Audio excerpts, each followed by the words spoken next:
Welcome to The End is Sigh. That's right, we split it up to make it clear as hell that we are S-I-G-H, The End is Sigh. Yeah, hopefully I didn't mess that up. No, you did it great. All right. By the way, I'm Todd. And I'm Nate. And just a little background, we're a couple guys in the Midwest. Are we considered the Midwest? Yeah, I guess. Middle of the country is how I always look at it. It's Dead center of the country. Yeah.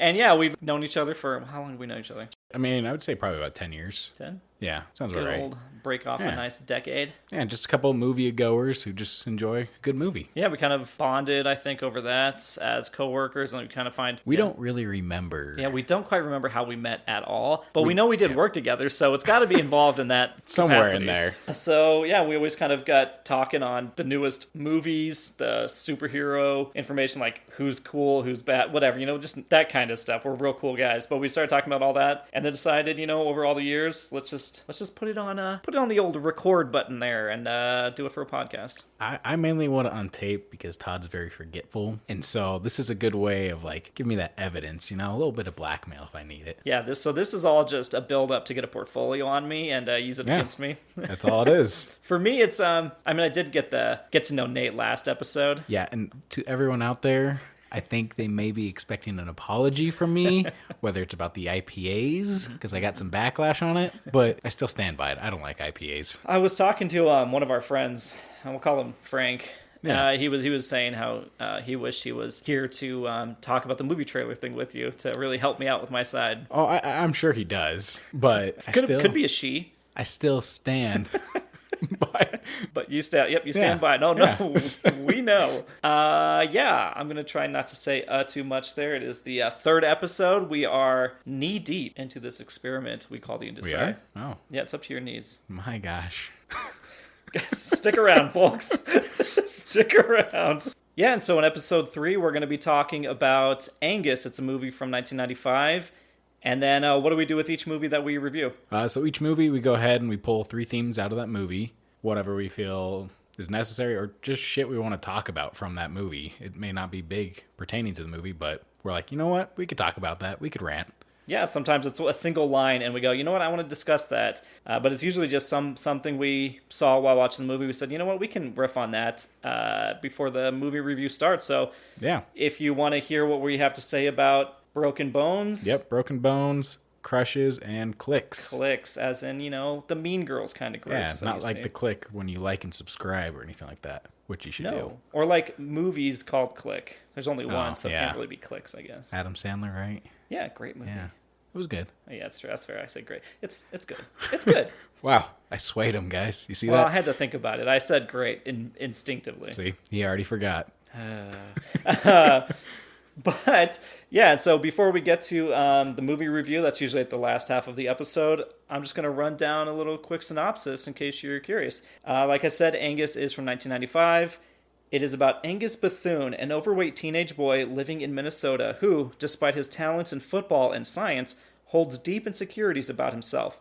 Since kindergarten, he has been regularly harassed by handsome but cruel Rick Sanford and his cohorts for not being quote-unquote normal. His only friend is Troy Wedberg, another social outcast. Angus has feelings for Melissa Lefevre, who is dating Rick. Tired of Rick's abuse, Angus applies to a magnet school where he hopes to be free of the constant humiliation. However, well aware of his feelings for Melissa, Rick rigs an election so that they will dance together in the upcoming freshman winter ball as king and queen. After the stunt, the principal forbids Angus to lay a hand on Rick, or he would be expelled and lose his chance to go to the magnet school. Wah, wah, wah. Wah, wah. In that, you get to meet his mother, his grandfather. So, I guess we'll start in with Broken Bones. We'll just break the tension here. Yeah, we'll start with theme number 1. So, what do you got for Broken Bones, Nate? Broken Bones, so... not a lot of exciting stuff when it comes to Broken Bones. No, you didn't find exciting stuff? I mean, there's exciting stuff, but I was kind of looking up the most common broken bone. Yeah, I totally didn't do that. Totally didn't do exactly that. Guys, he did that. He looked at the same shit.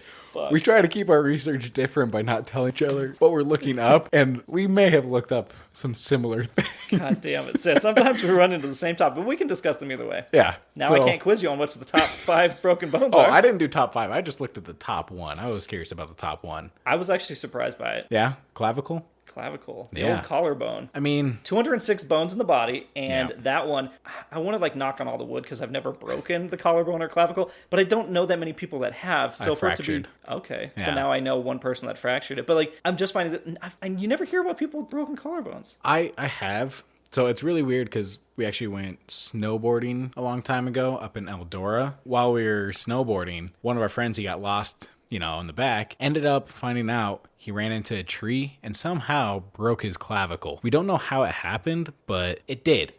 Wow. So it's weird. He Like, said he ran into a tree. Yeah, but okay, so you're snowboarding. Seems pretty self-explanatory. To run into a tree, that you're pretty much putting your chest out while you're snowboarding to run into a tree. You'd have to go, sideways, right? Yeah, so I feel like that's a little. Or maybe he went to turn real fast, and then he was parallel with it and hit the tree. No one was there to verify the story. It was just him and the tree. I got nothing on that one. Okay, that is a mystery. But yeah, clavicle, weakest bone. Breaks the most. Yeah, that bone gets broken a lot in sports and car accidents primarily. I got my information from the Lincoln Orthopedic Center. Okay. I don't know if that's what you saw. What do you think the next... There's more than 10 top bones, but like, can you name maybe the top 5? Top 5. We can go with the ulna. For the love of God, go with the regular ones we would think, like parts of the body. The ulna is the arm right here. Oh, it's arm. Yeah. So, well, you got 2 bones in your arm. You got your ulna and your radius. You think I'm a bone expert over here? All right. Hold on, no, rewind here. Rewind. No. What do you think? I'm like an orthopedic expert over here? All right. Yes, number 2 is arms, named the ulna. Okay. See, all right. God damn it. What do you think number 3 is? I'll stick with the radius. Is that another arm? Yeah, there's 3 No, bones. just arms in general is number 2. Wow. Wrist is number 3. Okay. Which is the only bone I have broken. All right. Ankle? Well, ankle is number 5. So you skipped right past number 4. Number 4. Okay. 4, I will say, is a little bit of a curveball here because it's not for everybody. Hip? Yes.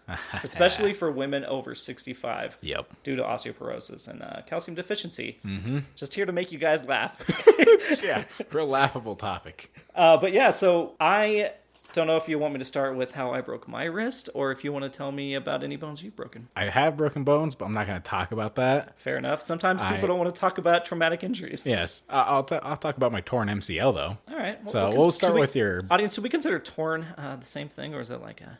I feel like it's still an injury. Is it a broken bone? It's an injury. Oh, so now we're just injuries. Now it's the... It's very vague at times. I go off topic from last time, from henchman to finding an arch nemesis. Oh, did somebody tell you that?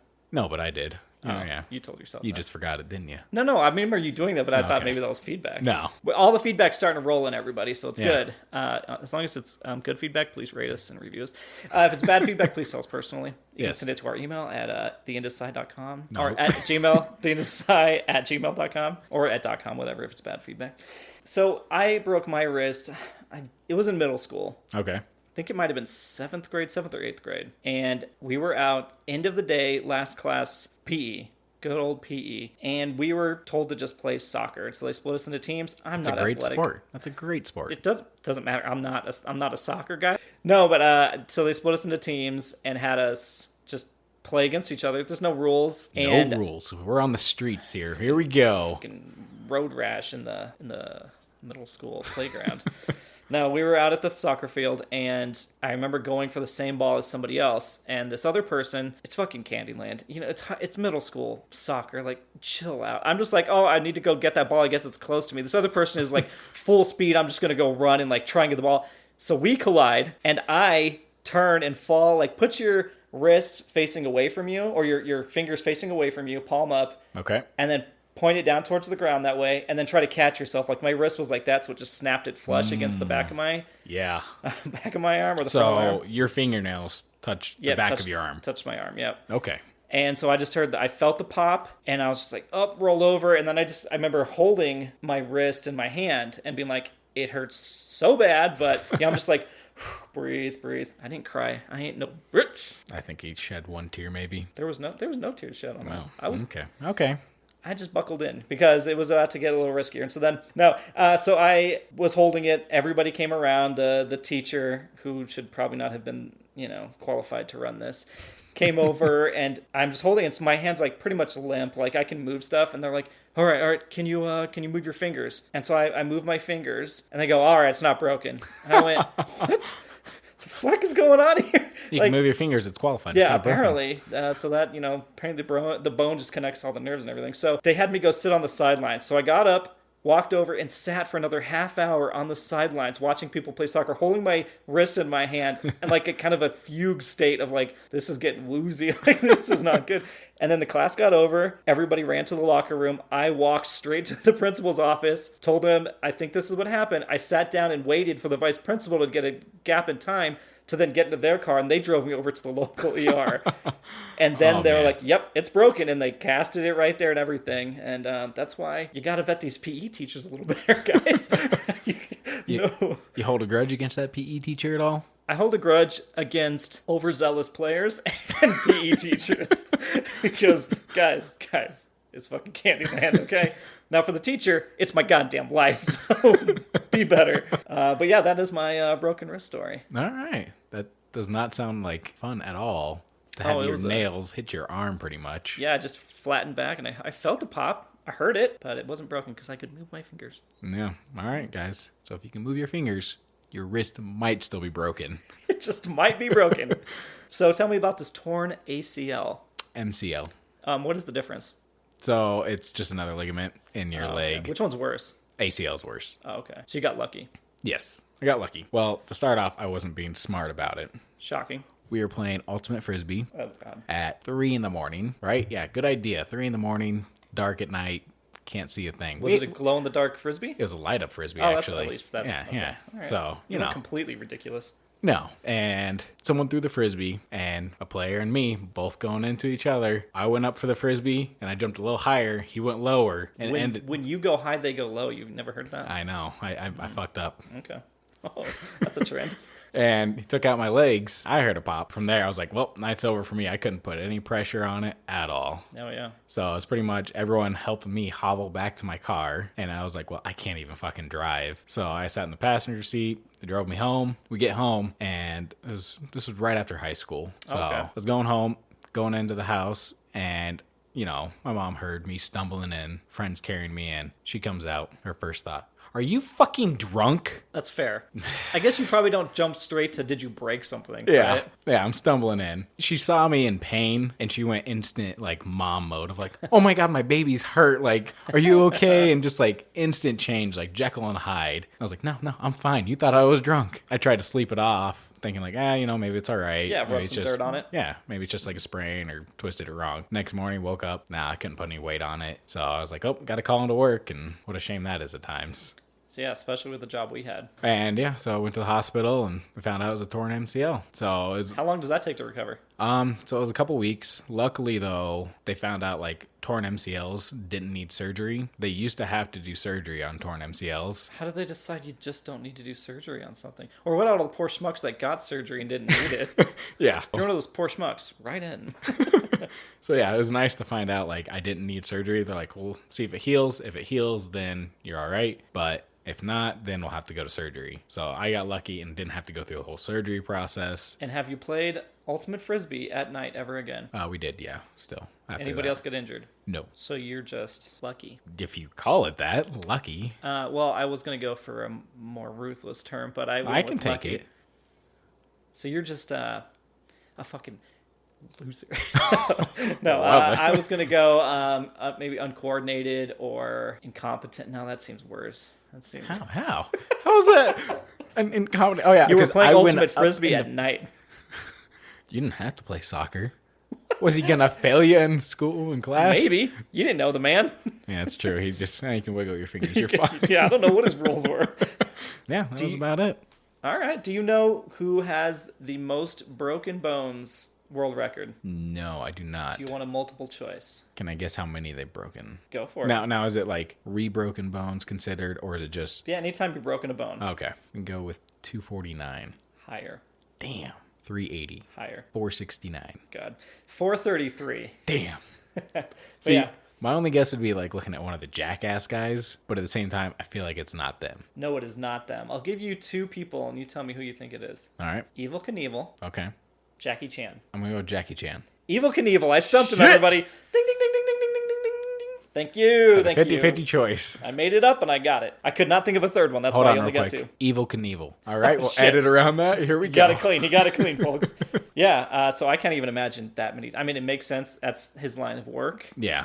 That was before he retired, obviously, when he got to the 433, and he was like, all right. Yeah. It's weird. You really don't have those people anymore. Well, no. Because it's just all YouTube videos. That's true. I guess if they did do it, they wouldn't get popular because everybody's just doing it. Yeah. So it's like Jackass. Like, everybody started to emulate them. Exactly. And so But you've got those personalities, which is what keeps them afloat. Because we want to see old Knoxville get knocked around. You want to see Steve-O, who's recovered from all these different addictions and get knocked around. Like, you want to see these guys that you remember doing it. Not just, oh, here's Billy down the street, doing that's like, I don't give a shit. If he gets hurt, I'm like, oh, God, that looks painful, and I move on with my life. You want to go in the theater and watch it with a bunch of people and just have that good laugh. Yes. We want to laugh at them together. Exactly. Not silently on my couch as I scroll through TikTok. Like, and I move along. Like, that's about all you get. You dog in TikTok people? No, I'm not. No, I'm saying I'm one of those people. But, like, it's not as fun if you're not with a group. Yeah. Well, you can break a bone. You can crush a bone. Yeah. So, what about theme number 2? Crushes. Crushes indeed. Yeah. I am a master of transitions. Nobody write in about that. Everyone, please write in about that. I can't take it. So crushes. I started kind of we'll call it research, discussing with myself how every movie, music, everything is usually around a crush or a love interest. And then you kind of get those varieties where it's like lust or obsession, but it's always about somebody that likes somebody else. Like a lot of benchmarks or, foundations of any good movie or sound are based around love and that idea of crush and somebody. If it's unrequited love or unrequited love or unrequited love? Unrequited love. Let's stick with requited. All right. Whether it's unrequited love or not, it becomes a matter of puppy love almost. Like we all kind of go through the same exact thing when we're younger. We all had crushes, and that's kind of what do you think about that? Just like in movies in general, or just follow up with I don't know. Just what do you? God damn it. Okay, so agree or disagree? I agree. Okay, well that's that one. Well, let's move on to Cliques. What? Oh, sorry, no. I got stuff here, Todd. All right, tell me what you got, because I got a few things here, but I wanted to kind of talk broadly about, that's what everything is about, and maybe talk about our first crushes. Okay. So my big thing was I was thinking about crushes and just in time of like how much it's evolved from when I was in middle school to probably what it is now. Crushes have evolved? Like, crushes in general evolved, or your types of crushes evolved? Just crushes in general. They've evolved? I feel like they have. Well, when you were back in, high school, middle school, whatever, how was it like you expressed a crush to someone? I think it's that's tough. That's it for everybody, right? Was it like, hey, go tell that girl I like her, that kind of crap? For sure. Okay. It's weird because like you look at it, when I was in high school, actually I guess middle school into high school, like MySpace was the thing. Oh yeah. And of course, who's my number one? The big thing, top 8. Yep. Was the biggest thing in there, which was ridiculous because I feel like a lot of people got over fights of like, I'm not on his top 8 anymore. Oh, you knew exactly what you were doing when you moved people. It was, God, I hate that point in time. I hate that that ever existed, that was ever a thing. If you put somebody at number 1, oh, they're your number 1 ride or die. Please, for the love of God, vow to be with me for the rest of our lives. And if I moved you out, we're fighting. If you went back in, you better prove that you're good enough. Like, it was so bad. Oh yeah, it was just not good because everyone looked at it and they got so tense about it. No, that's a great point. I didn't think about. So you're right. Okay, so when I was in middle school, I remember being like, oh, I'm really crushing on so and so, and you work through their friends to get that right, to get that message across. And then it's like, oh, they've got your number. And then you just like call them. They call like your house phone. Yeah. And that's the most nerve-wracking thing. Well, the other part too, landlines. Yep. How many people could just pick up the other line? I was that piece of shit little brother that listened in on my sister because I was like, oh, what's she talking about? Oh, you son of a bitch. Yeah, I should hang up now. Oh, God. I've never done that. I didn't do that. I would never do that. You monster. My parents put me up to it. Oh, is that true? No, but yeah, so you had to get through the parents first if you were calling them, or they have to get through yours. But I do remember having that phone call with somebody, and just like all of a sudden there was nothing to talk about in the entire world. Oh, yeah. It's like, yeah, so You get on the phone and you're like, do you so the football game on like Friday, and you maybe want to go? yeah, you get a little tongue-tied. Okay. And then you're like boyfriend and girlfriend. Like, it's never established, but you just are. No. Like, It's either other that people or it's- make that for you. That or it's a real quick, like, you want to be my boyfriend or you want to be my girlfriend? Just nonchalant, real quick. There's nothing extravagant about it. No, but yeah, you're right. Today, everybody's got balls of steel, right? It's like either you are putting them in like a video or ranking them through some sort of social media or pinging them or messaging, because you don't actually have to face them. You can just send them a message. Well, I mean, that's the other thing too. Like Facebook, or not Facebook, but MySpace. Yep. They had that stupid poke feature. Yep. And that was another thing. Like, you send the poke and you're like, oh, I poked him. Oh, it's gonna happen. Like, that was Facebook had the same thing where you could poke, and you could anybody that responds to you could literally put a social status out there, and somebody would comment on it, and you knew that meant they liked you because they were taking the time to like read yours and comment back. Like, it shows the effort without showing any effort. Exactly. And so now, but even like I said, people would just be like, yeah, I like you now. It's like, it's cool to just be forward now. Yeah. Which is, God, we were born in a wrong time, I guess, because we had to go through all the crazy sweating and like a lot of nerves of Jesus. That built us who we are today, folks. Yeah, there's a lot of nerves of trying to go up. That's why it was always like, get a friend to do it. Yeah, that'll be great. Yeah. A little bit of smoke screen to go up there and hide behind this. Yeah, you guys don't know what butterflies are. All right, Gen Z, you turds. Please continue to listen. You're our favorite turds. I was going to ask you about your movie crushes. Oh, okay. Yeah. Movie crushes. I do recall specifically having a crush on Heather Graham. Okay. In the sequel to Austin Powers. So The Spy Who Shagged Me? Or was that the first? Yeah, because The International Man of Mystery is number 1, right? Mm-hmm. So, yeah, Heather Graham, and I don't even remember her name in that. Felicity Shagwell? Sounds right. Shit, did I make that? No, that's one of them. I don't know if that's the first one or the second one. Oh, no. Well, we're not Googling it. And I remember having her poster on my... The posters. No. Yeah. Okay. Oh, you had it on your ceiling? Yes. But no, not for nefarious means at that point in my life. She was, as her character in Austin Powers, was like the hippie flowers and everything around. Like, it was a very vibrant poster. But I remember it was Heather Graham up above there, and it was like, my God, if only I could date her. And then, I never did date her. Spoiler alert. What? Yeah. Oh. But I do remember that being one of my first... What about man crush, though? I don't think I ever had a man crush when I was younger. Okay, well, what about now? Oh, yeah, Tom Cruise. Tom Cruise, okay. I know, guys, I get it. I hear all of you. I hear it in my head already. I've heard it out loud, and it's not... Whatever personal life is aside, the man is a great actor, and... great movies he's been in, some of the best of all time. I stand by. Well, that ruins my follow-up question of what would a day be like with your man crush of movies now? Oh, like to actually spend a day outside of, from, morning to night. A few Scientology meetings. Eat a breakfast at Theaton in my cereal. I don't know if even that's the thing. We would probably get really hyped about something. But then maybe we go and do some stunt work in the afternoon. That would be actually really cool to do that. Tom Cruise? Yeah. Because he's a super good stunt person for, like he's an advocate for doing your own stunts. He could teach you how not to break your wrist, how to fall correctly. That's true. I could have used him in soccer. Yes. But no, yeah, so Tom Cruise. So what about you? Who was your first crush, male and or female? All right, so we'll start. Female was Jessica Alba. In what? So Into the Blue. I never saw that. And Fantastic Four. Is it because she turns nude, quote unquote, sometimes? No. Nate, I know you dirty dog. I'm not the one that had a poster above my what bed. What are you talking about? That never happened. So, and then man crush, I'd go with Ryan Reynolds. In what?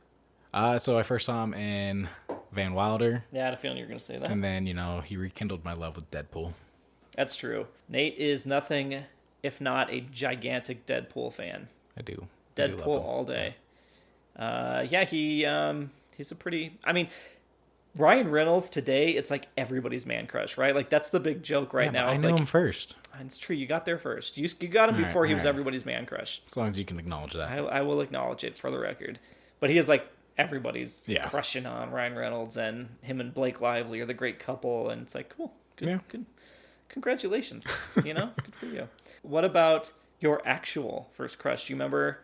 You don't have to say like real name, but do you remember doing anything like out of the usual to... I don't remember... Out of the usual, out of the ordinary. Let's go with that. Better phrasing. I don't really remember my first crush, but I do remember when a friend of a friend came up and asked me, hey, do you like this girl? Oh. And, it was one of those awkward... We dated for like 2 weeks, maybe held hands, hugged once, and that was about it. And that's about the time span for... and then she broke up with me through her friend. I had the same exact experience. So that was real exciting. But, that girl that I dated, I was the best man at her wedding. Oh, so he's playing the long game. So... JK. So, it was just kind of weird how that worked out. No, yeah, that's crazy. Yeah. I remember being very, like, classic movie cliche, like, oh my gosh. I remember just falling head over heels, as they say. I remember taking a field trip to the Denver Zoo, and I was in Group A, and she was put in Group B, and that was devastating. Was there no tradesies? No, there was no tradesies, but... As we split sides at the entrance, I just walked away from my group until I found the other group and walked in with them. My teachers never knew. That chaperone's a piece of shit. Yeah, they had no idea. No one ever came to find me. Fuck. What school did you go to? Broken Bones? Chaperone's like, all right, we're supposed to have 5 kids. We got 4. I'm not fucking dealing with this today. I'm sure he's all right. Yeah. I mean, I never got questioned, never got pulled back into my original group, nothing. I was just with this other group now.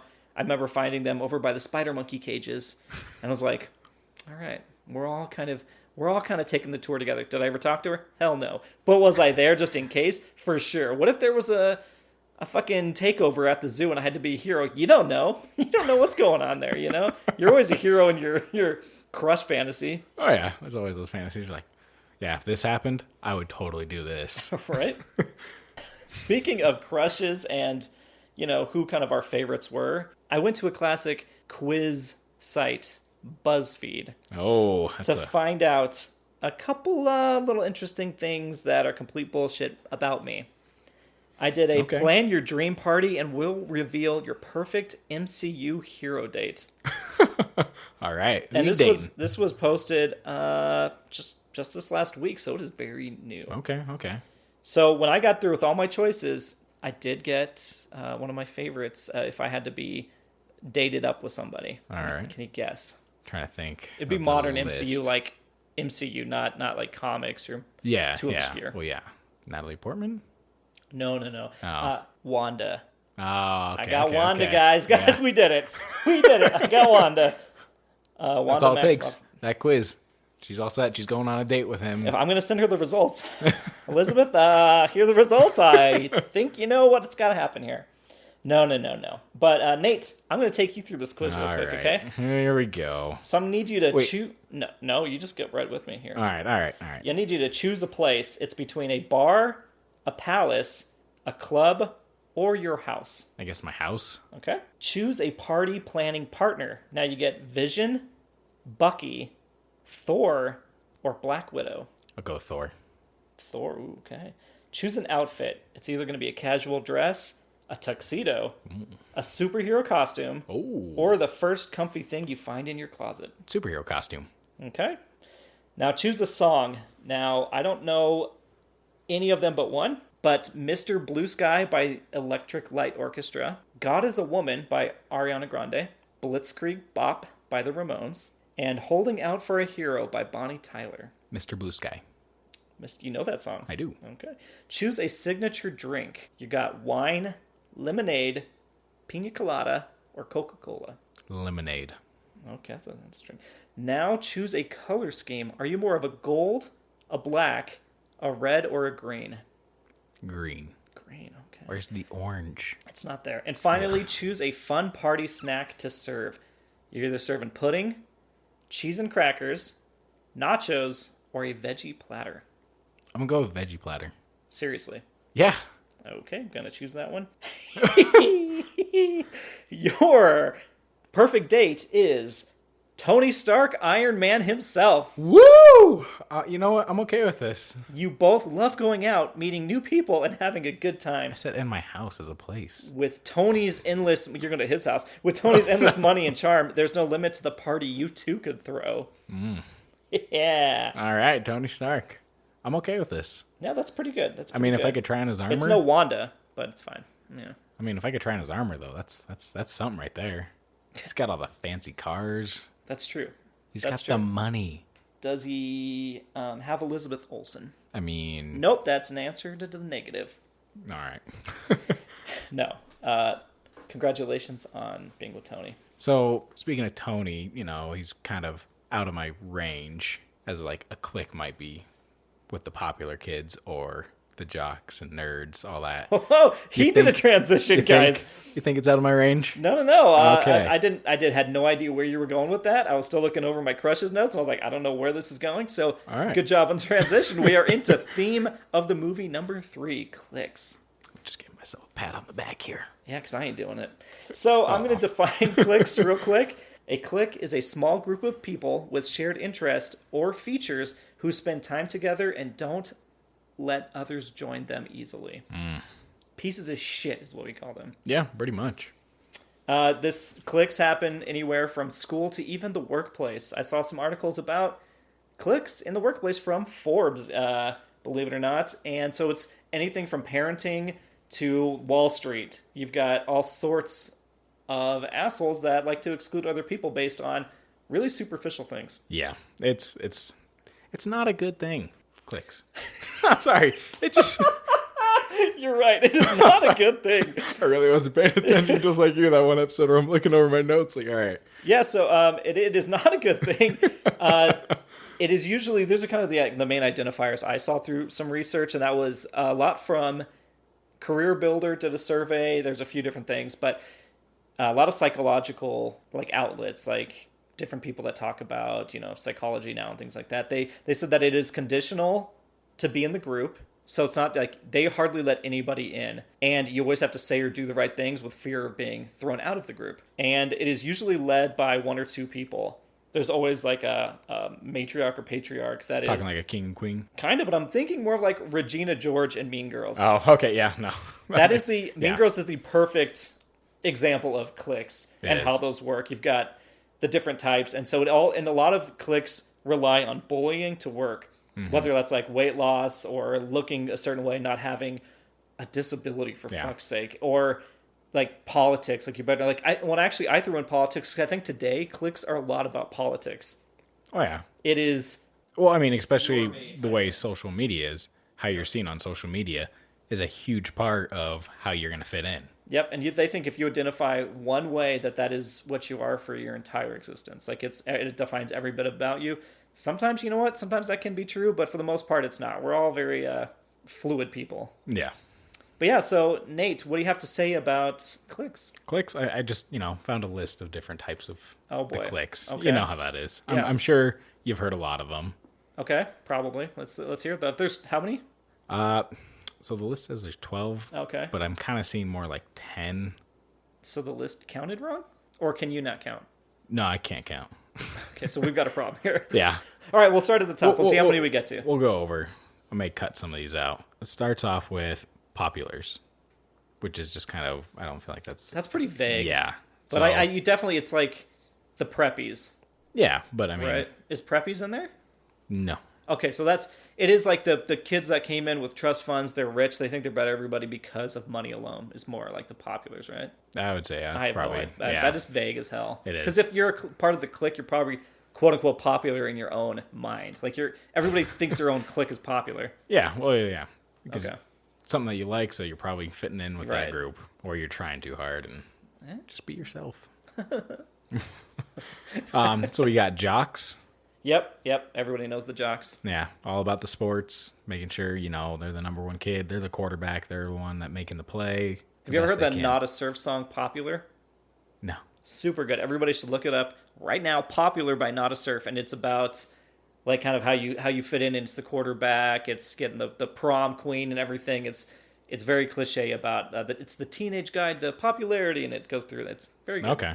Next, we got floaters. Floaters. Yeah, floaters are the kids. I leave those sometimes. Oh, we're talking popularity. Yeah. I don't leave floaters. That's Get that image out of your head. Get that image out of your head. Ooh, we're not in the lazy river. Oh, callback. All right, so floaters are the kids that don't really have one specific group of kids they hang out with. Oh, dang it. That means I was actually a floater. Shit. You may have referred to them as drifters or clique jumpers in the past. Fuck off with clique jumpers. No. Yeah. Okay, I know for a fact. Okay, you go on. I'll tell you what we fall into. I mean, that's it. You went from 12 to 3. Oh, you want me to keep going? No, yeah, keep okay. Going. All right. I thought you wanted me to keep on with floaters here. No. All right. Next is good ats. Oh, what the hell? So is that like nerds? Teacher's pet. Oh. So you may have known. Is there a clique of just teacher pets? I don't know. They're usually solo riders. They're definitely solo, yeah. So maybe that's what they're going for. All right. Well, yeah. Okay. We got fine art kids. Okay, I could see that. Yeah. That's getting more popular. Or it's like a She's All That reference where she's just the art chick, and you take off her glasses and all of a sudden she's like... Yeah, just a little makeover and she's one of the populars. Yeah, not even really a makeover. Just use a dress and no glasses and now you're just a stunning A-list actress. Yeah. So then next we got is the brains. Okay, so that is the nerd group, I guess. Smart kids, nerds, brainiacs. Okay. So excel in schoolwork, constantly pull good grades. Okay, and so for the record again, when we say nerds, it's not derogatory. It's all just clarification. I'm proud to be a nerd. I'm proud that he's a nerd. Oh, thanks. Thanks, Todd. Yeah, I'm here to support you. We got normals. What the fuck is normals? We'll talk about that in Angus. Yes. These are the kids that are unknown. They might feel invisible and don't really fall into any other clique. So they embrace one another to fall smack dab in the middle of a pack. That is the most cop-out answer I've ever heard. That's why this list, I feel, is very... garbage. Yeah. Who did this list? This is metroparent.com. Metroparent. If anybody who wrote that, like, call in, leave us a voicemail. Call in at 555-5555. Yeah. Leave us a video on our email, and we want to hear why you made this list and made it so goddamn general. The next one is stoners. Yep. Okay, that's burnouts, potheads. We had a place in our school called the Island, and that's where the quote unquote dirties hung out. The McDonald's parking lot. Yes. Yeah. I feel really bad about that name, but that is what we called them at the time. I'm just making sure we're on the same page because we didn't go to high school at the same time. We did not, but yet the Island over at McDonald's, hung out there. Oh wow! All right. And it was just the kids that, they just spent all their time there. Who knows what they were doing? Yeah. Who knows? Let's see. Then we got emo goths. Emo goths. No, I got Nope, that's totally a clique. We got anime manga fans. That's a new one, I think. Yeah. I mean, I could see it because there is a big culture in that now. Very big, That's kind of come over here. So next we got loners. Okay, that kind of sounds like the normals. Yeah. In this group, the kids don't really have friends or who content being alone. So that's the same guys. Yeah. Okay. And then the ethnic groups. Nate, for shame. What does it really say? It really says the ethnic groups, which I was like, I don't fucking see that as that's just a clique type. That doesn't make any. That doesn't make any fucking sense. Are we all part of ethnic groups?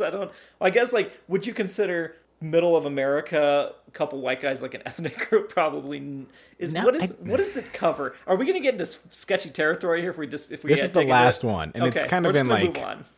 It's not in parentheses, but it's. Oh yeah, it's got a little clarification. So what does it say below it? So below it says the study also notes that racial and ethnic stereotypes are still prevalent in high school despite increasing diversity. Okay, so that's not a clique. That's just saying that there's diversity and that. I mean, I can see what maybe they're saying is like people that tend to look alike or share same, like upbringings or culturally that you might stick together because that's already icebreaker. Like, hey, I might be able to relate to you a little bit more. Yeah. So I get that, but that is not a. No, that's not a. That's not a like I'm better than you clique. No, it's weird that they have that in there. That's why the list is so. It is wonky. It's a bullshit list. I'm sorry, guys. I gave out a bullshit list. He's rated that bullshit. No, that's pretty bad. So what would you consider yourself? When I was in high school, Yeah, you fucking popular kid. What was it? it wasn't popular, that's for sure. I'd go with floater. You took so long to figure out. We You can looked edit at that this out. list. Yeah, I know. Yeah, for the first time just now. Oh, spoilers, guys. Did you look at your list? Yeah. All right. Yeah, I didn't have to read it. So Okay, so you're a floater. I feel like that's where I'd fit in. Okay, yeah, no, I believe I'm also a floater. But do a lot of people, like, in hindsight, believe that they're floaters? I mean, yeah, that could be true. Did I think I was a floater? But, well, I knew I wasn't the jocks by any means. Yeah, you heard my soccer story. I was not a jock. Well, I mean, I played soccer, but I didn't fit in with, like, I wasn't top of the line soccer player or anything like that. You didn't only talk about sports. No. And think that people that did play sports were, like, less than you. Yeah. Right. So like that. The clique has to have exclusion, kind of like a you're in or you're out or you're cool, you're not defined by a couple people, and really rely on bullying and saying that other people are different. So clique has to be very specific rather than just like, this is my friend group and some people are assholes and some people are nice. Well, yeah. I feel like I had a very diverse friend group Yeah. of, you had some people that were in sports, some people that were, I guess, you know, they were the grade A student. Right. And then you had the kids that were into weed and all that. How PC. Yeah. The stoners, yeah. Yeah. No, yeah, there's definitely all that. Like when I was at the high school, there were jocks for sure. Yeah. That's like, oh, I got the varsity jacket on all the time. It's like, dude, nobody gives a fuck. I never got a jacket. I was like, No. it's a waste of money. Who wears that after high school? There's a lot of stereotypes too. And then, we also had a mix of, I'll call them Hicks. Hick jocks is kind of where the cross section here was. It's like, I've got my varsity on, but I've got a cowboy hat on. Yep. And is that just because the town we were in? They were prevalent in that high school. Like you had the pickup truck, you had the big flags on the back of your truck. Yeah. Questionable taste there, but they were also playing the sports, and we did definitely have like kind of, it wasn't necessarily the stoners, but like the flannel kids. And I will say, when I started in like middle school, I was a flannel kid. What? I don't know if that was my trailer park upbringing, but I had flannel on. And you'd meet other people that had flannel on, and you were just instantly bonded. But over the years, like, we were still friends, but we stopped wearing flannel, or you hung out with other groups. Yeah. Again, like, I never felt like I was above anybody. Like, you definitely, when you're getting into, like, middle school politics, you know, that kind of stuff, where, like, you're an asshole and a bully to people before you know, oh, shit, these are just other people. And then you, like, I regret some of those moments, you know, when you're younger and you're just, like, getting in on with the joke.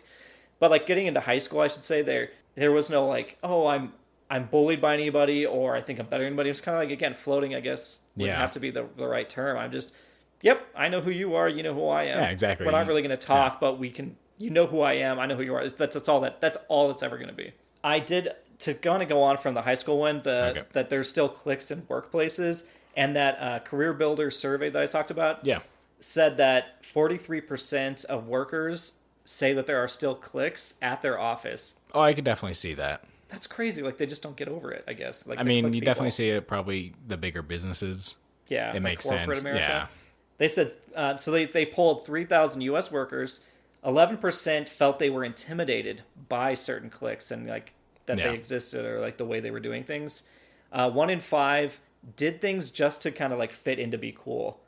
Isn't that crazy as an adult to, like, give into peer pressure? But I get it. It still happens today. And, like, for, I don't know if it's, like, office, like, promotions, or a group of people that go and do smoke breaks, as was referenced in there. Like, they said, yeah, those 1 in 5s would go and do smoke breaks and be part of, like, different things, or, like, only eat certain food. And it's like, as an adult, you're choosing not to eat certain food so you can be part of a group. Just so you can fit in? Man, I don't know if I've gone so far the other way where I don't care what anybody thinks about it that I've gone to that, but it's just, it sucks, but it's definitely real. Like, I don't put down people that still do that, because it's a hard probably habit to break also, to just kind of get in with what's right, you know, quote unquote right. Yeah. But I will say the last thing is that they said that a lot of people don't talk about religion or politics, again, because that splits immediately into cliques and will ruin your reputation with some people. Well, I could see, like, people trying to fit in, because, like, when you get those big corporate places, it kind of becomes politics of trying to move up in the company. Right. So you want to make sure you fit in, because a lot of times you may have candidate A who's more qualified, and candidate B, they're like, well, we like candidate B, and he can kind of be our guinea pig, and we kind of put him in the way we want him to be. That's and true. so they kind of go with candidate B rather than taking A, who's more qualified. Oh, yeah, so you can mold them better, right? Yeah. No, that's a good point. Before we leave the themes to get into the movie review, I'm going to ask you if you recall an incident. I'm just going to title The Salt Shaker. The Salt Shaker. I'm trying to think. Our friend, we'll call him Frank, said that if I said the Salt Shaker incident, you would know what they were talking about. When I was in Wendy's? I don't know. I said I would That's ask the about only it. thing I could think of. Does it involve a salt shaker? Yeah. Well, then tell me that story. It was when I was a piece of shit. Okay, please. So, you know, how, like Wendy's, they used to have the plastic salt shakers. Okay, yeah. And you'd flip a coin, kind of flick it so it kind of rotates on the table. Yep. Then you'd take that salt shaker and slam it down on the penny. Okay, for what purpose? So what happens when they pick up the salt shaker, the salt would spill over. Also, like you broke the bottom on the penny. Yes. So I didn't realize, I was like, oh, look at this. And I broke it. In the background, old lady working. Did you break my salt shaker?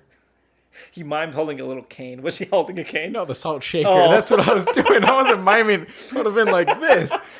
I don't know. It was weird. I think you Okay. look like a piece of shit here. Hey, I'm just saying our friend, we'll call him Frank, decided. How does this fit in with Cliques?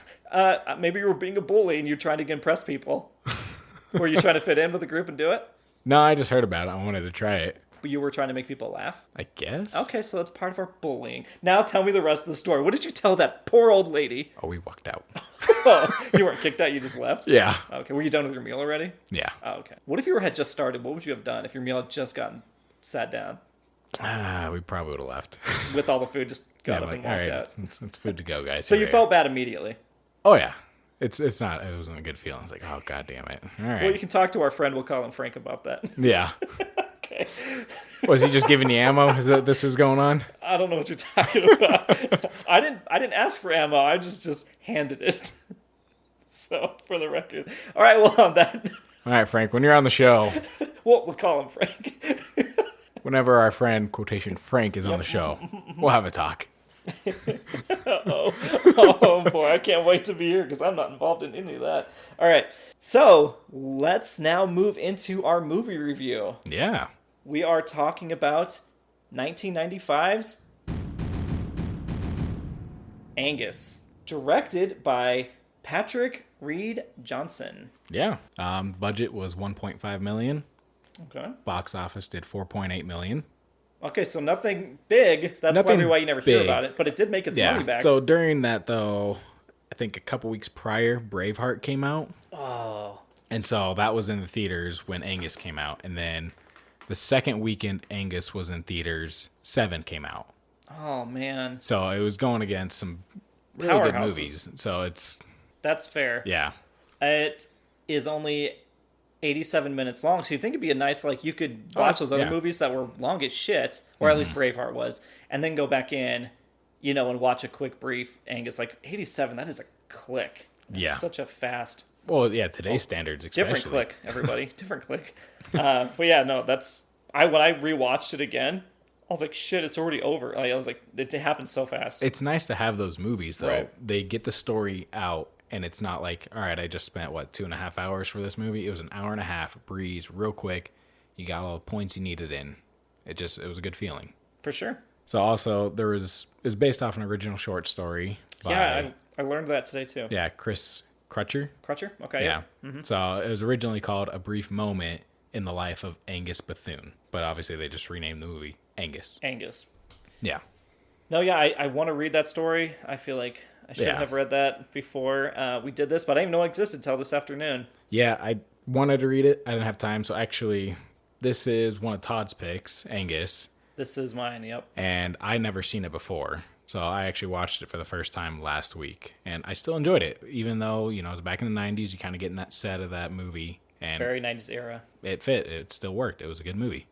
Would you consider it underrated because no one hears about it? Oh, yeah. I've never heard of it. But you would suggest people watch Oh, it, yeah. maybe. Definitely. Okay. Yeah. Yeah, exactly. Like you said, quick breeze, easy to get through. And it's a good story. Yeah, well, I agree. Since it was my pick, I was like, I've talked about the movie before, and personal, obviously off pod. This is only episode 3, but anytime I get a chance to talk about like, oh, have you seen this movie? I usually will roll Angus into that and be like, hey, like it's it definitely kind of like that book, the book title, man. It was like, it's a brief moment in time of like all of our lives. It's that high school, that moment where you're going through cliques and like, where do you fit in? You've got a crush that's kind of controlling all of your thoughts. And well, along the way, there's some broken bones in this. So, and that kind of, that adds to more of the realism and like, life hits you fast type of thing. So I think it covers a lot of bases, and I just appreciate that 90s feeling of it. Like, it's very traditional 90s. The soundtrack is super good, and the acting, like the guy that plays Angus,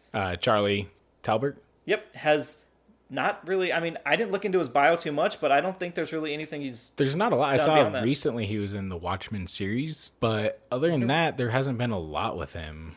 So he's more like background kind of. He just doesn't, he was the star of this and then he could have gone on to great things. Yeah. I mean, maybe he didn't want to, or maybe he just didn't get the opportunity, but. Yeah. So no, he did a great job in the movie. Well, should we go through the cast real quick? Yeah, let's go through the cast. So I got Charlie Talbert as Angus Bethune. We got Chris Owen as Troy Wedberg. And you'll know him from October Sky, Apple Pie is the Shermanator. American Pie. Did I say Apple Pie? Oh. Yep, I think my note says APLE, but it's supposed to be APIE. Yeah, it's bad writing. We know what he was thinking about. Apple Pie. We got George C. Scott as Grandpa Ivan. Ivan? Yeah. Yep. And he actually won the Best Actor Award for playing General S. Patton in Patton. All right. Like he's my family knew who he was like immediately by name. I feel bad because I never really heard of him, but he's a prolific actor that's done many things. Right. Well, he did a great job in this role. So yeah. We got James Vanderbeek. Obviously Dawson's Creek, and he kind of reprises this type of role in Varsity Blues. Yep. And this was actually his first film debut. I did not know that. Yeah. Wow, okay. So, and then you had Kathy Bates. Of course. No, we don't even need to tell you where Kathy Bates is from. And she was Meg Bethune. Yep. We've got Ariana Richards. I'm not sure if it's... She plays Melissa Lefevre. Okay. And you will know her as Jurassic Park, as the girl in Jurassic Park. She's got a great scream in Jurassic Park. That's true. Yep. Jesus, she went from Jurassic Park to this, and then she kind of went off to kind of do painting, like separate, like she kind of left acting, and I know she reprised her role for like a cameo in Jurassic she did. World. She might have found a different calling. Yeah. And we actually do have Rita Moreno as the dance teacher in the movie, and I know kind of like George C. Scott, a lot of, I will say, people above our generation know who these people are way better. Like, I've heard of Rita Moreno, and she is great, but it's a very small piece of this movie, so I didn't know if it's like worth mentioning, but she is in there, and so that was kind of a very well-rounded cast. Like, they're not all A-list or anything like that. I mean, you got Kathy Bates and stuff, but they do really they all well. Worked off each other so good in this movie. Like, yeah, it feels organic. Yeah. Spoiler alert. And starting off with the movie, you got the beginning, the youth montage with Angus, and he's kind of monologuing in the back about who he is and growing up, of how he is being a big kid, but for some reason can run fast and all that, and he was surprised by that himself. Yeah, you see him succeeding at a lot of things. Yeah. Like, he's actually really skilled, and he's smart, but he keeps running into, and that whole montage kind of shows him running into Rick Sanford over and over again. Rick the Dick Sanford. And every time Rick makes fun of Angus out of nowhere, calls him fat or makes fun of his whatever he's doing, and then Angus punches him and breaks his nose. Well, yeah, the first time he punches him, breaks his nose, and in the background, oh my God, you broke his nose! Yep. And then the second time... It's the bathroom, right? No, it's the football. Oh, yeah, because he throws the football back at him, and it hits him in the nose and breaks his nose. So it's not necessarily intentional, but I mean, there was anger behind that throw. He threw it hard, yeah. And then once again, oh my God, you broke his nose. Yep, that's right. And then they get to the bathroom, and he meets his friend Troy, little redhead Troy, tiny guy, selling pubes in the bathroom. And then, of course, Rick comes out and calls him out on it, and then Angus walks out. And it's like, give him his pubes back. Yeah. He makes fun of Angus, which I don't get. He keeps making fun of Angus, but he keeps getting his ass kicked. Oh, yeah. He doesn't learn his lesson. No, ever. So then Angus breaks his nose, and as they're running out of the hallway, Angus, you broke his nose. And so that's like a running theme. Yeah, it was great to see that kind of going out and playing. I definitely laughed during those parts. Yeah. And then you meet Melissa Lefevre right after that, where she's always helping Rick. Of course, he gets Melissa. Angus is then jealous. The preppy, popular kid that we described, jock as well. Like, he fits a lot of categories. He gets Melissa. Like, anytime he gets his nose broken, Melissa's always over there to help him out. Yeah. So, I mean, obviously, fast forward, it goes to the high school, and it's that same thing of Rick is in the limelight while Angus sits in the back. You have the play of they're throwing the ball, Rick throws the ball, he throws an interception. Yep, he already fucks up. And no one fucking seems to notice that he threw an interception just because he scored the touchdown afterwards. After he throws the interception, the other opposing team's trying to make the run back, and Angus, he's got the monologue of like, oh, once I get my eyes, I kind of watch their hips and I know where they're going. I got my lock on them. Precision locked on. And it just shows how he's very good at the game he plays. Yep. And he hits a guy, causes a fumble, and this is where he's like, I got my moment. This is when it's going to happen. But no, fucking Rick gets the ball, gets the touchdown, and everyone praises Rick, the guy who threw the fucking interception. Yep. And so he's even like, I could hear them calling my name, and then it's Rick, Rick, and he's like, shit. So they lift him up on the shoulders, and but then even Rick's like, thanks for the block, Bethune, and like, the guy is making Rick popular. And that's one of my notes I put in here is the supporting characters are the ones that elevate bullies and like the heroes of the stories. Like, without the people they're shitting on, they're not who they are. They don't get as popular. There's nothing to them without the people that they're stepping stone. Yeah. And Angus is his stepping stone. And again, Melissa's like congratulating him. And I do love that opening scene. Like, that is always stuck in my head of like that montage of that band playing. The song it's titled Am I Wrong by the band Love Spit Love. And they're very they have some decent songs in there. I got the album like after I watched the movie back in the day and love that song. It just fits like that feeling of going to a Friday Night Light game, you know? It like, really does. You're there. Because that was filmed at the high school in Atona. Atona, where's that? Wisconsin, I think. Okay. And so it was actually the high school band that was in that part there. Oh, so it's like legit. Yeah, it was kind of cool that they had that in there. No, yeah, the atmosphere is so great in that moment. I don't know. Maybe it's because when I watched it as a kid, but like just hearing that music and then playing the great song over it, and then you get right into Angus. I mean, even me watching it today definitely felt like, all right, back in high school, we're getting ready to watch a football game on a Friday night. So it definitely had that good feel. It just kind of got you in that movie mood. Definitely. Yep, and so then after that, we kind of go into a real quick, and we'll just point out he goes to the classroom to do a school experiment. So he calls it the exothermic reaction, and this is a blue petri dish. It's filled with blue liquid, and he keeps dropping a little drop of red. And I don't quite know if he's supposed to cause a chemical reaction, but he drops it in there, and then it always like explodes. It pops off into smoke. And then it's like, oh, it's failed, and they make fun of him. But that is the theme throughout the whole movie is he's the red dot. Yeah. And so even the school, everything's blue. Like, they get to the assembly, everybody's in blue. He's sitting in his red shirt right in the middle of all of it. He is the experiment. They sent out a flyer. Yeah. Yeah, you don't read the flyers for school spirit? Right. So, yeah, he definitely is a metaphor for the science experiment. He also sweats a lot, which will come back into play. And he is also trying to go to like I said in the synopsis earlier, he is trying to get into a magnet school. And so that's just a smart science high school.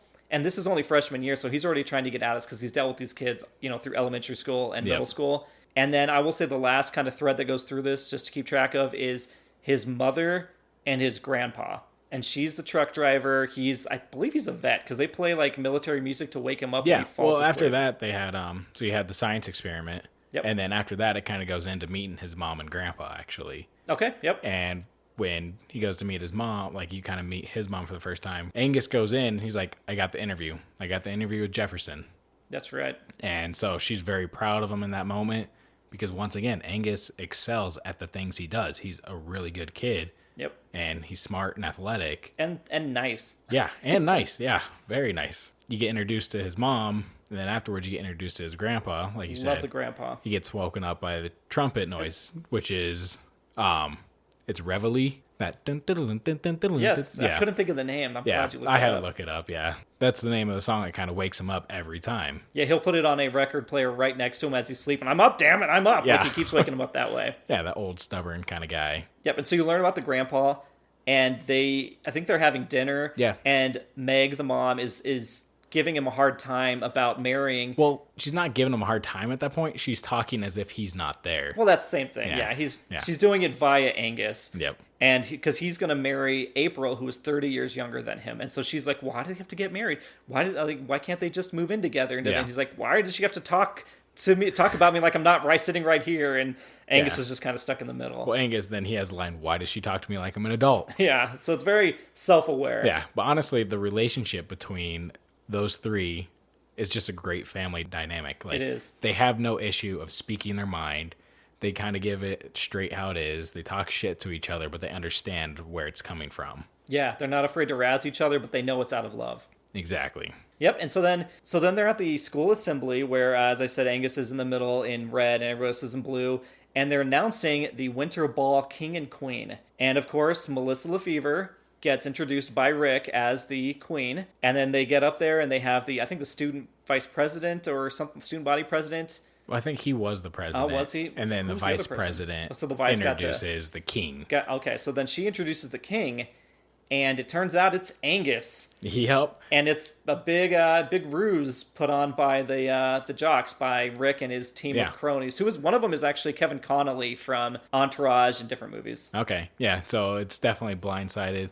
Angus and his friend Troy, they both go to high five, like all excited that it's not Rick. Yeah, they yell, "Oh, yes!" And then they realize it's fucking Angus. They don't even get to the high five. They stop right before they even get a chance. And then Troy yells, "Oh, shit!" Yeah. And then runs out and sets off the fire alarm. Yep, he sets off the fire alarm real quick. Everyone escapes, and Angus just stays in the auditorium because he doesn't want to deal with that. Yep, so they have made him, which I never understood.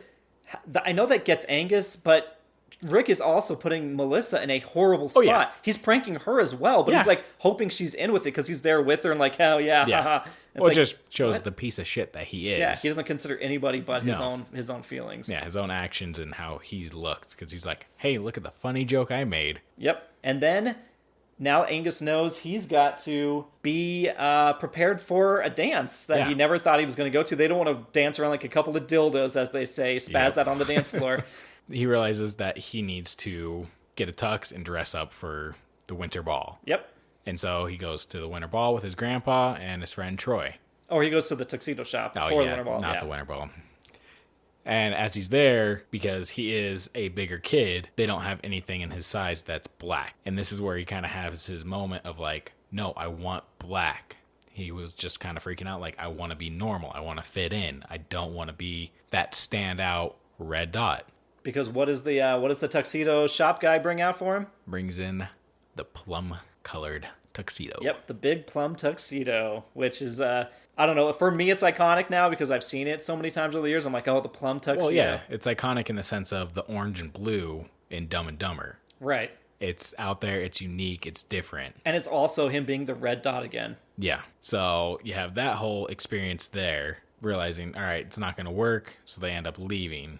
No, yeah, and so then there's the montage kicks on where they're kind of dancing in the room. They start to make a video.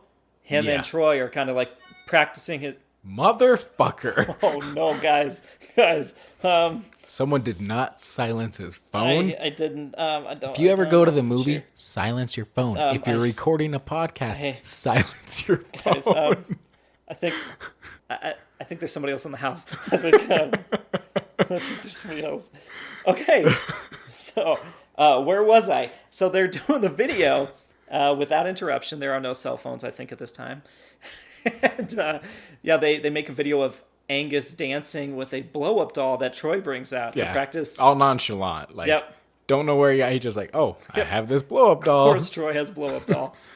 And, like, Troy's kind of that guy anyway. We didn't really talk about it, but he's very much like, he sees a hot chick, I think the vice president of the student body, and he's like, oh, I've got a boner. And you're like, Jesus. Yeah, it's very just out there. Yeah, but Troy's a really fun character. Also, he was trying to sell the pubes, as we say. Yeah. Fuck it.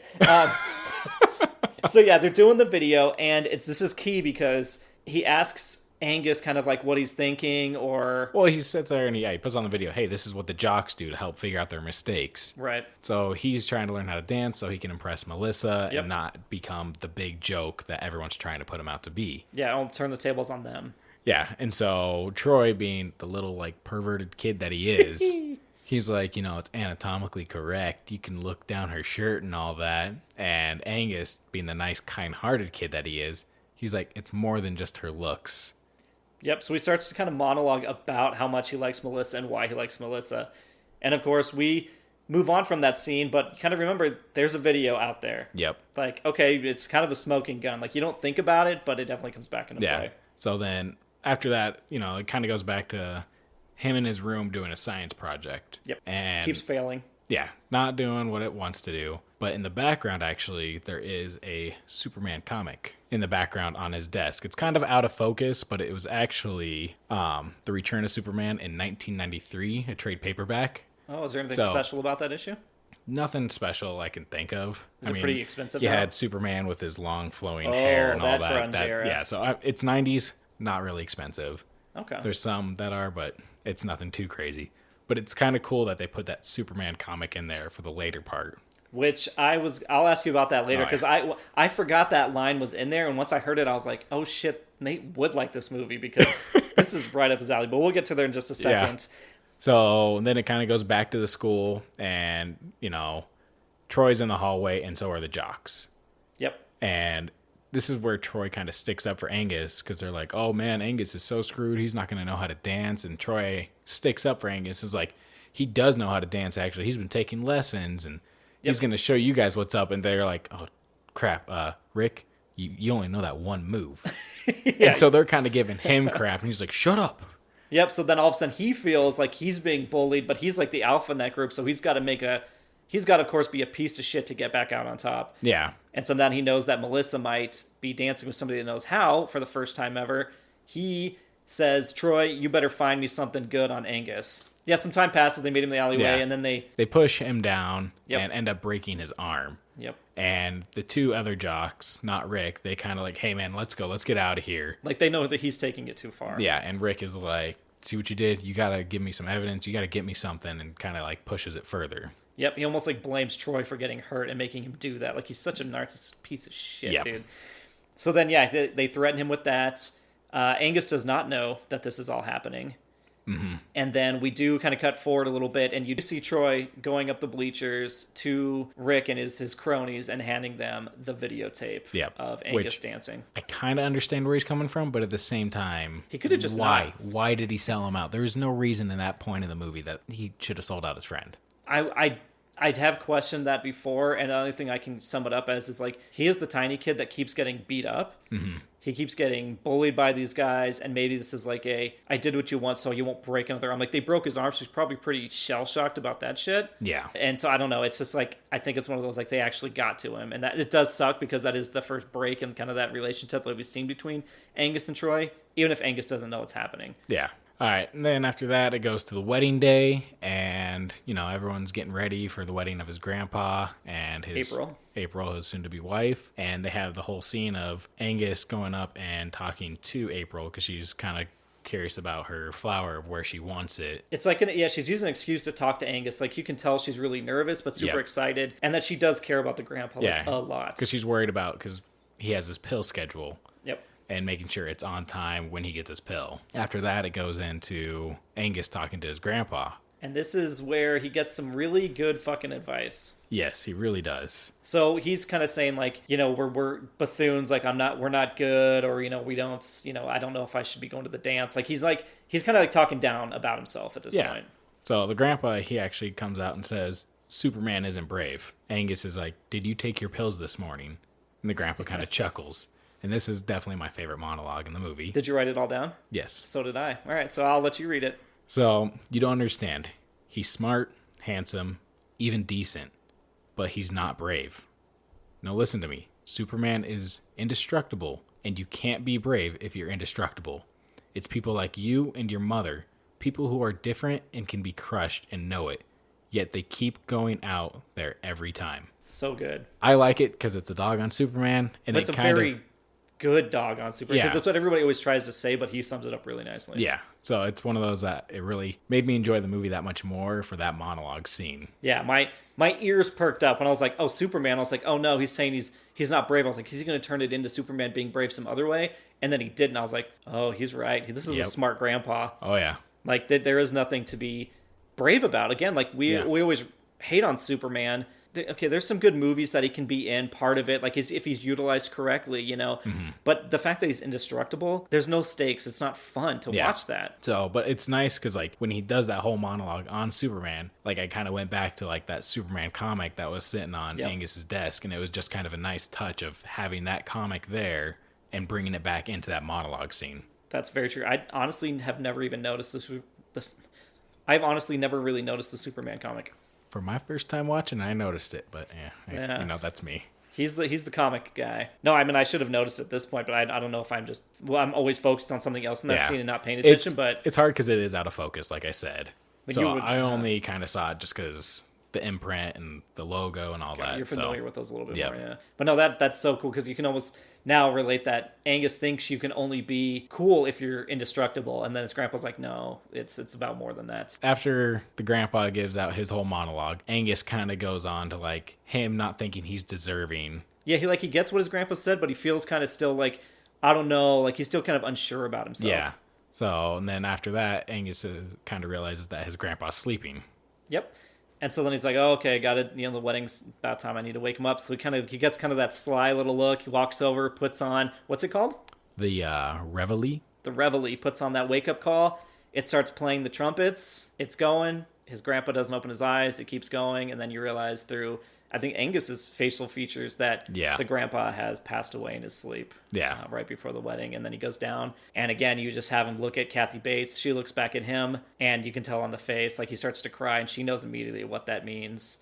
Yeah. And so then it's a very sad but very real piece of that. Like he left with like a really good logic. And it wasn't left with Angus like making fun of his grandpa or anything like that. Like it was a real sincere moment between the two of them. Yeah, it was. It's one of those, like we said earlier, the dynamic of the family, you could tell they all really loved each other. Yep. And so for him to pass, it hits hard with Angus. For sure. And then one of my other really favorite scenes of this one, but in general, is he goes to the park where his grandfather was kind of always playing chess with another guy. They were always the two old guys playing chess every day. You could tell they've been doing it for years. Yep. And Angus would always kind of be there talking about his day, and the grandpa trying to give him advice and make him take his pills. But he walks over, and the guy's sitting there waiting for his grandpa to show up, and Angus just kind of doesn't say a word, moves one pawn forward, and then lays the king down. Yep. And again, without words, this whole thing is without words. The other guy knows exactly what he means. And then they start crying. Yeah, and he kind of reaches his arm over and just kind of puts it on Angus to kind of help comfort him. Yeah, like he's probably suffering just as hard because he probably knew Ivan for so long. Yeah. But he's comforting Angus. And then it shifts time and you see that he took everything but the king. So he took the entire chess set and left the king for Angus. Mm-hmm. It's just a very powerful moment. It really is. It's one of those, like, sometimes the most powerful moments in movies, they don't have any words. It's the show don't tell. Exactly. So after that, you have Troy who walks up. Yep. As Angus is sitting there at the chess bench, and it's kind of like that small talk of like, oh, when you come back to school and all that. And there's the whole part of them getting mad at each other. Yeah, this is their fallout. Yes. It's a very quick fallout, but it is a fallout. Yeah. And then after that, we get a quick little scene of Angus throwing away the wedding stuff at the house. And there's April in the background. And she kind of has a little moment with Angus of, like, I really loved him. Look at this. I actually had the times of the pills written down. Exactly. Like, well, I think her alarm went off or something. Something like that, yeah. She knew that she had to give him the pills. She's like, see, I remembered. Like, she really cared. Mm-hmm. And it's very sad. Like, you could tell there was the 30-year difference and such, but they really loved each other. Yeah. And she hands him a package from the grandpa. And it was... Yeah, on that box, though, it says, do not open if you are Superman. Yep, another third string in that theme. So he opens it up, and in there sits the plum tuxedo. In all its glory. So now he has something to wear, and it's the one he probably should be wearing. And I think Angus is now starting to see it's all coming together. Like he needs to be exactly bigger than what he's been. So he's all geared up. He's ready for the dance that night. Yep. And so as he kind of goes out the door getting ready for the dance, there's a small little hat kind of sitting there through the window. Goofiest fucking guy ever. Yeah. And he tells his mom, I can't go to the dance. She's like, why? My interview for Jefferson is here. Yep. And he comes in. He's like, sorry, I'm late. Traffic was horrible. I was supposed to be here earlier, but I'm here now. Let's go ahead and get your interview done. And he kind of looks at Angus like, why is he dressed like this? So Angus is like, oh, we always dress up for dinner. Yeah, so he sits down with the interviewer, and the interviewer wants to ask him a few questions. And one of the first ones he says is about a science experiment, right? Yeah, he asks about the science experiment. What do you got going? Yep, and he talks about dropping the red dot into the blue liquid and kind of that chemical reaction that occurs. Yeah, and so the guy kind of sits there and he's like, oh, so you're talking about chaos theory. And Angus goes, no, it's the Bethune theory. And then All he goes into a great monologue. I think it's one of the best in the movie. And he says, the Bethune theory is, when a small abnormal element is forced into a larger normal system, the element will either be rejected or destroyed. But it doesn't have to be that way. If the element is brave, if the element can hold out long enough and face the torment of the system until the system's energy is depleted, if the element can look the system in the eye and say, I'm still here, asshole, then the system will have to change, adapt, mutate. And if this happens, it will have proved my fucking point. And the guy says, which is what? And he goes, there is no normal. And then he picks up his... corsage. Yep, The box. corsage, the box, and goes and... She's like, where are you going? And he's like, I'm going to the dance. Like, I'm going to be, like, not normal or something like that. Yeah, exactly. He kind of has that acceptance. And as he's going through the whole monologue, it goes back to that petri dish of the red dot and the blue liquid. And as it's going on, it's kind of merging together, and then you get that plum color, which kind of ties into his suit. It finally worked. As he was doing his speech, the chemical actually was accepted into the other environment. Yep. Into the system. And then, it's the metaphor for he's about to go do that same goddamn thing. Exactly. And it's just a great build-up, and he leaves through there, and then we're at the finale. We're at the dance. Yeah. Yep. And he runs straight into Troy outside, and they become, basically, they make amends. We're buds again. Real quick fallout. It's very, very quick, yeah. But I think it's because that's kind of the nature of them. And I think guys' relationships are like that anyway. Like, when you fight with a dude or something like that, it's usually the next time you're like, whatever, dude, let's just move the fuck on. Like, I don't have Life energy. goes on. Yeah, I don't have the energy for this. And so then they make friends, and they go inside. And they're pretty much immediately called up, Angus and Melissa, to go backstage as the king and queen to get ready. And this is where you get to really see a bonding. You get to see Melissa as more than just the she's prom not, queen. yeah, or, she's not as confident as she comes off when she's walking through the hallways or sitting in class. She herself is nervous, just like Angus. Yeah, and she even says, like, she's sweating. She's like, oh, I'm sweating. I always sweat when I'm nervous. Do you? And, of course, we know he does. Yeah. And he's like, oh, yeah, you know. He's still nervous about it, too, which is great. Yeah, he's like, I can't help her. Yeah. And then, so he realized you're going through the same, and so then he's like, you can pin the corsage on her now, Angus. And so then he's putting the corsage on her, and he's nervous, and they're both kind of, he's fumbling around, like he's doing it very slowly and awkwardly. They know they both have to walk out there in front of all these people, and you're like, she's like, do you get nervous at people staring at you? And he's like, what are you talking about? You got to be used to people staring at you. And then they get called out, and they go to do their first dance. They get announced. They walk out to the middle of the group. And as they come on, one of the other jocks, they flip on that tape, and it's the tape of Angus dancing with the inflatable doll. Yep. And it's embarrassing as hell, and it's silent. Everybody's listening to him talk about Melissa while holding a blow-up doll. Yeah, but he still has that line that's very sincere of, she's more than just, her looks and all. So it's, you have that nice feeling of him being that good guy again. So Melissa runs out of the building because she's embarrassed by the tape. Yep. And Rick's plan has backfired. Well, Angus, being the good guy he is, he ran after her, trying to hopefully ease or just apologize for what he did. Yeah, because he thinks he's at the issue. Yep, it's his fault. It's his video. And after that, Rick tries to run out of the auditorium as well, but the principal stops him and says, no re-entry or whatever he says. Yeah, you can't leave once the dance is happening. And he's like, well, they get to go. Yeah, and so the principal's like, I'll make an exception for the king and queen. Yep. So it's nice seeing the principal recognizing what's going on. Yeah, the principal is, for the most part, incompetent as hell when things are happening, but he does have a couple moments where he almost seems to be going for Angus. Like, all right, dude, you got this. Yeah. They go out in the parking lot, and they're kind of having the talk, and there's a very real moment with Melissa. She says, yeah, do you ever get tired of who you are? And she's like, can I tell you something? I'm bulimic. Yeah. And he's like, doing what that is. He's like, I'm a fat kid. Of course I know what that is. Yeah, he makes the joke of it. Like, I tried it once, and I was so hungry I tried to eat my arm instead. Yep, makes her laugh. And it kind of breaks crying. that tension. Yeah. And once again, that good-hearted of him just trying to make a bad moment good. Oh, yeah. And in that moment, it's so... I remember being like, as a kid when I first saw it, it's just that it's a very big moment when you see Melissa's, like, facade just fade away. Like, all of a sudden, it's like, oh, she's just like Angus. They're two sides of the same coin. Yep. And she's like, no, I'm just as nervous. I'm just like you. I've got my own issues, even though you picture me as perfect. And I did see actually on one of those real quick on a thing about crushes and psychology, they said you see people as 20% like better than they actually are if you're crushing on them. You almost see them as perfect, like they have no flaws. You kind of put them up on that pedestal. Yeah. Of... And so this is kind of, I mean, he still thinks she's perfect. Like there's no, this doesn't like wreck his image of her, and it shouldn't. But she definitely is like, yeah, she's like, you know what? So let's go back inside. Let's do this. Like she's like mad at Rick. She's like, no, he's an asshole type thing. You know, Rick did this. She's not mad at Angus at all. Yeah. They go back inside. And Principal notices, and they kind of like, oh, let's stop the music and start the dance up. And this is when we get Mazzy Star's Fade Into You.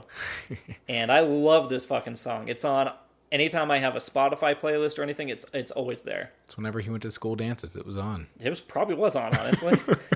But it's so good. I mean, back in my day, it was like, you know, Boyz II Men and things like that for the most part. But this was definitely Fade Into You is a gigantic hit. Yeah, and so they're dancing to the song. During the dance, she's teaching Angus how to dance. Like she's like trying to make sure he doesn't step on her feet. He does like once, and she's like, you know, just kind of do this motion, do this one, and she's resting her head on his shoulder. Well, she even sat there and picked out the song. Like, don't worry, I picked a really slow song, so we don't have to move a lot. Yeah, and so then she rests her head on his shoulder, and you can tell Rick doesn't say anything, but you can tell he's pissed. Oh yeah, and everybody else claps when the song gets over. Everybody claps, even his two crony bullies clap, and James Vanderbeek's guy, Rick is like, hey, dude, whatever, stop. And they're just like, dude, but it is what it is, man. Like, I think they're kind of done with the whole Rick thing, because, like, this is really nice, and Angus did something we didn't think he could do. Whatever. Yeah, exactly. He went through all the odds and got the girl. Yeah.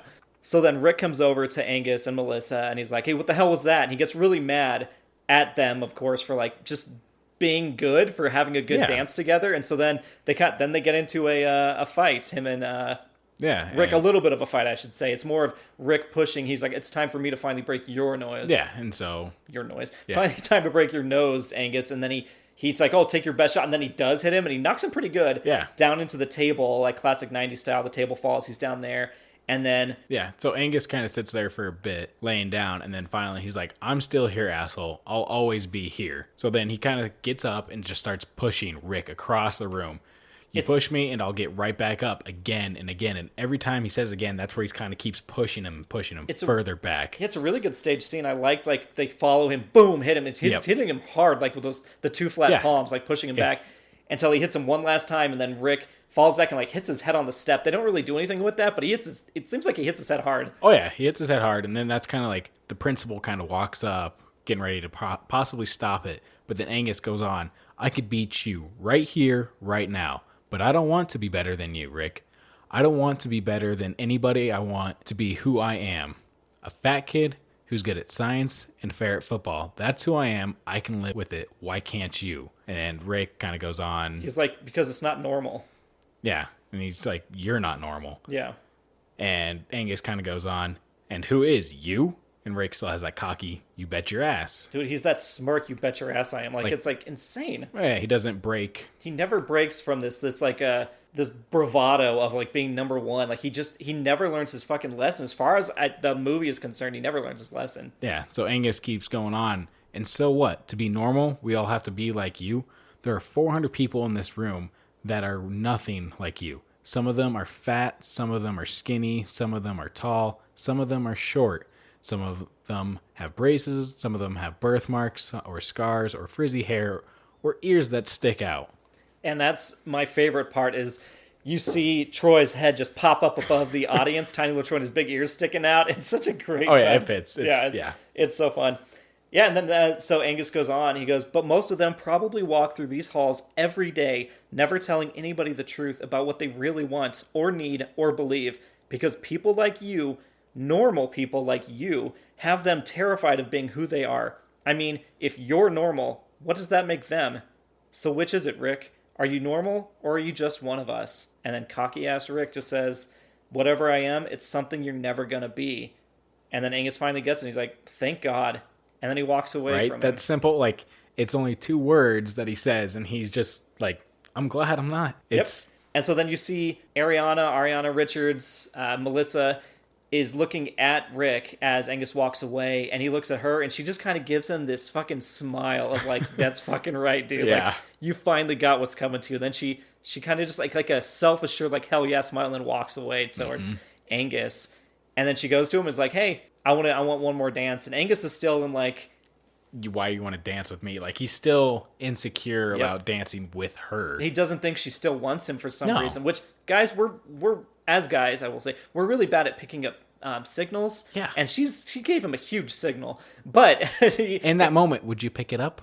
I don't know. I don't think so. Yeah, I'm an idiot. I don't know. But so then she goes, no, with you, Angus. And he goes, oh, okay. And then they go to walk in, and he remembers, well, Troy is just sitting back there. And then he turns around and he's like, hey, man, you want to go spaz out with me on the dance floor? And it's like, look like a couple dildos. And Angus is like, Troy, we are those dildos. Yeah. Yeah, and so then Angus walks away to go dance with Melissa. Yeah, and as they're walking away, Troy punches Rick in the face as he's walking by. Yeah, and well, actually, he didn't mean to punch Rick in the face. Oh, I thought he did. No, yeah, they always have this moment where they say buds through the movie, and then they'll high five, like a big high five. Okay, that's what they're saying. Yeah, and so when Angus walks away, Troy's kind of looking down, like all sheepishly towards the ground, and he's like, buds! And he turns real quick with his cast arm and just nails Rick walking by. And he's like, and then the chick, the vice president of the student body is the one that pops like, oh, you're Troy or whatever. And he's like, Troy Wedberg. He's like, you just broke his nose. He's like, yeah, like he finally got the girl. Yeah. Like that he gets that like cockiness afterwards too. And... the Shermanator cockiness from American Pie, right? Not Apple Pie.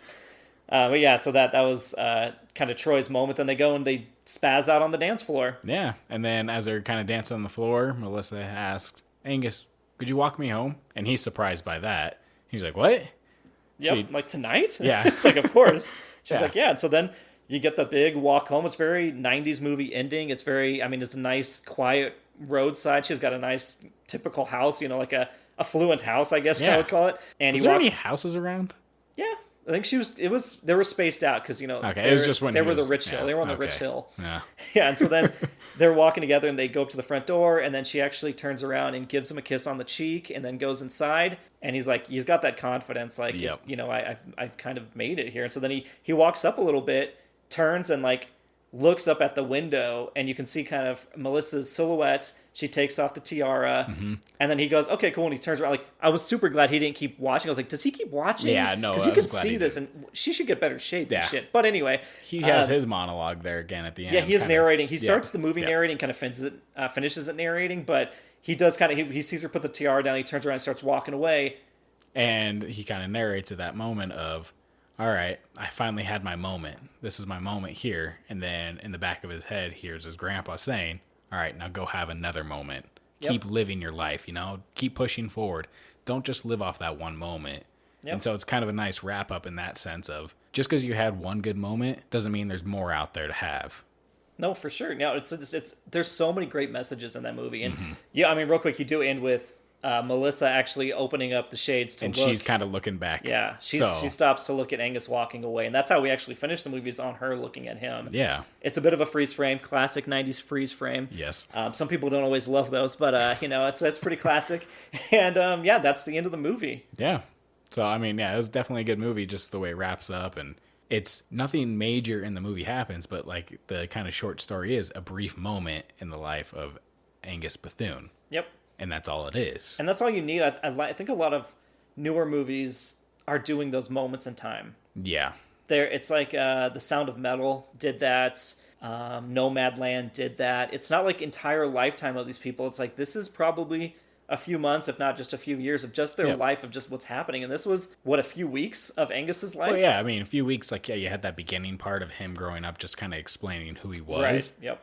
But then it's just that part of him, and that's it. There's nothing more to it, and it's exactly what you need. And I think it's a great movie for Like if I had teenagers or even middle schoolers or whatever, I would show them this movie. I'd be like, it's a great lesson. It's like, be the bigger person. It doesn't matter what anybody thinks of you. Like, you're going to have victories. You're going to have people that mean more to you than the cliques. They're the bullies. Like, they're just shallow. They don't give a shit. And like, everybody's like you. And that is not normal. That's everybody's unique. And so it's a great message. That's partially why I like the movie so much too. At the end of him not coming to terms of like, oh, I could just kick this guy's ass. He goes through wisdom and like uses his words actually against him. Yep. And really just puts him in his place in that sense, not by kicking his ass. Yeah, because he knows he can do that, but that doesn't mean anything. Yeah, so that's why I got a lot of respect for this movie. Well, awesome. That was 1995's Angus. Yeah. I'm glad you finally got to watch it. I'm glad we got to go through my pick. And yeah, so I mean, honestly, if anyone's heard of it before we talked about it, let us know. Yeah, have you grown up loving Angus, or is this your first time hearing about it? Are you going to watch it now that you've heard us talk about it? Email us at theendissigh@gmail.com. All right, yeah, and next week we're going to be talking about pretty much anything. And we're thinking of variety hour. An hour more or less usually runs us an hour and a half, hour 45. We'll try to keep the time the same so you guys know what to expect. But the variety hour will be anything from, video games to comics to, general pop culture, top favorite lists, things like that. Yeah, if you got any suggestions for us, you can email us at theendissigh@gmail.com. You can find us on Instagram, Facebook, Twitter, those social medias. Let us know what you want to hear. Yep, we're even on TikTok because we're trying to be cool and hip. What's TikTok? Yes, that is the question for the ages here. All right. We'll try and post around and share some clips. But yeah, if there's anything you want to hear us talk about, let us know. And I'm just in generally those same social channels. That's where you can find us if you want to follow us or give us some feedback. We'd love it if you would rate and review us. Oh, definitely. Please let us know how we are. Apple Podcast. All good. Yes. 5 stars. Yes. We're not beggars. We're super Choosers? beggars. No, what? No, we're not choosers whatsoever. We choose to beg you. We get to choose what reviews we put up, right? Oh, that's No, 5 don't. stars. Oh, no? No, we don't. Oh, I don't know how this works. No. Now the trolls are going to hit us. No, yeah, Apple Podcasts is the place to do it. I don't think you can rate on Spotify still. No. Or anything. I think they just go by download, so if you like, download, follow our channel. But otherwise, yeah, Apple's the place to do that. But anywhere, if you want to tell a friend, that's really the big thing, is if you want to hear more, let us know. Yeah. Thanks for stopping by. Yeah, I guess this is where we get to the sign-off. Nate's stopping by, and I'm saying it's fucking Candyland. They're trying to move up in the company. Yep. And you can keep going. God damn it. You couldn't keep going.